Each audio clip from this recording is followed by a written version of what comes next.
તિરંગા યાત્રા યોજાઈ હતી. આ ભવ્ય તિરંગા યાત્રા હજારો લોકો ભારત માતા પ્રત્યે પોતાની શ્રદ્ધા વ્યક્ત કરવા, ભારતીય ધ્વજ જે આપણી આસ્થાનું પ્રતીક છે એ તિરંગાને લહેરાવવા માટે તિરંગા યાત્રાનું આયોજન જે આજે રાજકોટ મહાનગરપાલિકા દ્વારા કરવામાં આવ્યું હતું, એમાં ભવ્યાતિ ભવ્ય આજે યાત્રા નીકળી હતી. અને રાજકોટની જનતાનો હું હૃદયપૂર્વક આભાર માનું છું કે આ યાત્રા થકી એમણે અભૂતપૂર્વ દેશપ્રેમ પોતાનો દર્શાવ્યો છે. અને આપ જોઈ રહ્યા છો કે હજી રેલી ક્યારની યાત્રા પૂરી થઈ ગઈ છે, છતાં પણ લોકોનો અવિરત પ્રવાહ અને જે યુવા વર્ગ છે એનો ખાસ હું આભાર માનીશ કે યુવા વર્ગે તિરંગા પ્રત્યેની પોતાની આસ્થા એકદમ દેખાડી છે. અને આટલી ભવ્યાતિ ભવ્ય યાત્રા ખૂબ સારી વ્યવસ્થા સાથે, સુચારુ વ્યવસ્થા સાથે આજે પૂર્ણ થઈ છે, એનો હું રાજીપો વ્યક્ત કરું છું.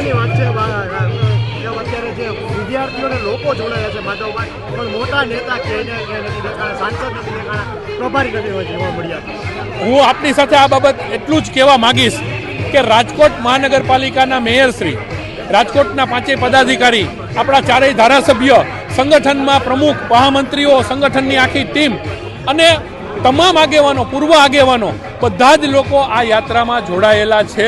રાજકોટનો કોઈ એક નેતા આ યાત્રામાં નથી એવું નથી. માધવભાઈ, ગઈકાલ રાતની વાત છે, જીતુભાઈ વાઘાણી આવવાની વાત હતી. જીતુભાઈ વાઘાણી, માનનીય મંત્રી શ્રી જીતુભાઈ વાઘાણી સાહેબ આપણા પ્રભારી મંત્રી છે અને પ્રભારી મંત્રી હોવાના નાતે કાર્યક્રમમાં એમનું નામ હોય એ સ્વાભાવિક છે. ગુજરાત સરકારના અન્ય જિલ્લાઓમાં પણ કાર્યક્રમો ચાલી રહ્યા છે, સરકારના કાર્યક્રમો ચાલી રહ્યા છે, એટલે મંત્રીશ્રી એમની અનુકૂળતા મુજબ ન આવી શક્યા હોય એ સ્વાભાવિક છે.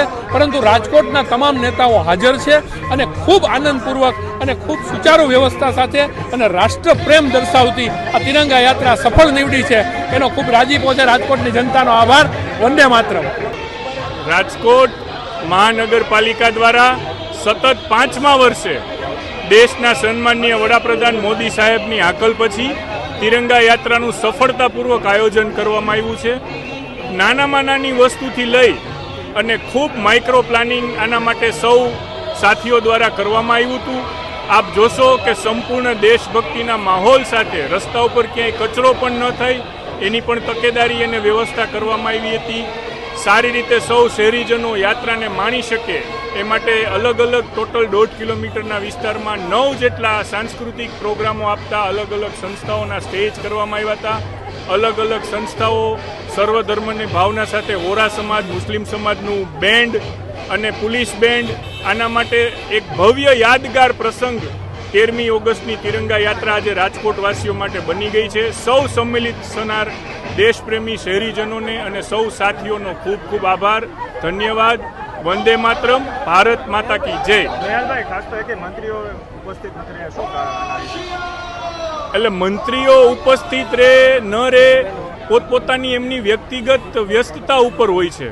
રાજકોટના આયોજનમાં મંત્રીશ્રીઓ આવવાના એવું કોઈ પ્રી પ્લાન જાહેરાત હતી જ નહીં. જીતુભાઈ વાઘાણીનું જે ઈ કાર્ડમાં નામ છે એ જીતુભાઈ રાજકોટના પ્રભારી મંત્રી છે, એટલે સ્વાભાવિક છે કોઈ પણ કાર્યક્રમમાં કડસી રૂપે એમનું નામ લખાતું જ હોય છે.